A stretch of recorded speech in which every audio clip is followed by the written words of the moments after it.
C'est l'une des plus grosses dotations budgétaires de la loi des finances 2024. Emmanuel Ngannou Messi, le ministre des Travaux publics, est passé le 2 décembre 2023 devant la commission des finances de l'Assemblée nationale.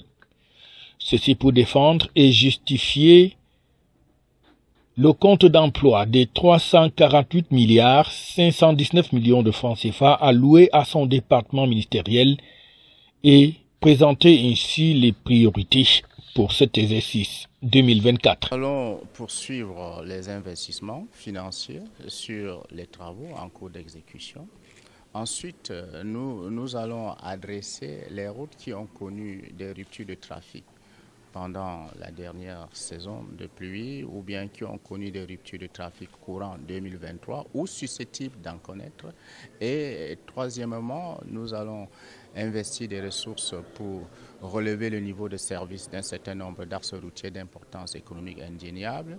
Yaoundé, Douala, Limbe, Idenao, Yaoundé, Ayos, Bonis, Douala, Konsamba, Banjoun, Pont de Salagawa, Dabanga, Kousseri. L'ingénieur de l'État, qui néanmoins reconnaît que son secteur n'aura pas été très reluisant en 2023, dit quand même que les résultats ont été engrangés et sont plutôt satisfaisants.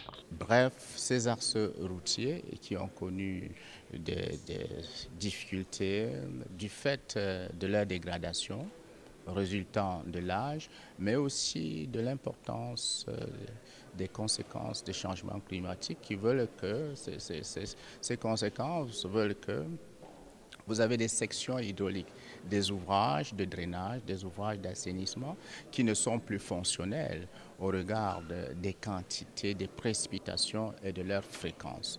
Donc, c'est toutes choses qui accélèrent les dégradations. Toujours en 2024, nous allons commencer à expérimenter le recours aux produits innovants pour stabiliser les routes en terre. Une autre directive a déjà été prise à cet égard. Alors, des axes routiers sont identifiés. Les chantiers écoles seront menés avec un certain nombre de maires choisis par zones agroécologiques différentes. 2024, au MINTP, c'est donc aussi de nombreux autres chantiers qui vont être livrés. Livrés au 31 décembre 2023, 790 km de route.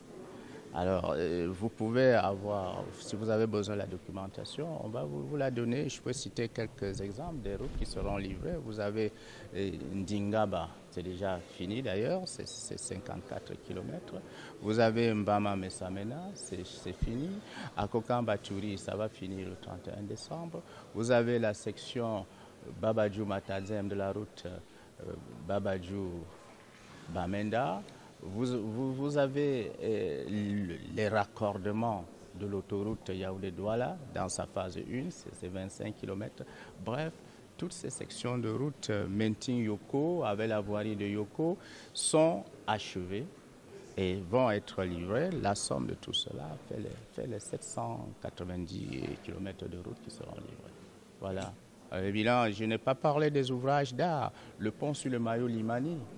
Les travaux sont achevés et je dois vous dire que c'est une zone névralgique parce que nous avons en face les terroristes. Néanmoins, les entreprises, avec le concours sécuritaire de nos éléments de force de défense, ont fait œuvre de ténacité et les travaux de construction de ce pont sur le Mayo Limani aujourd'hui sont achevés. Le pont sur le Logon, nous sommes à 62%. D'ici la fin du mois de janvier, on aura fini avec le tablier entier du pont. Donc le pont pourra être utilisé, il ne restera que les arcets. FH News, votre télévision.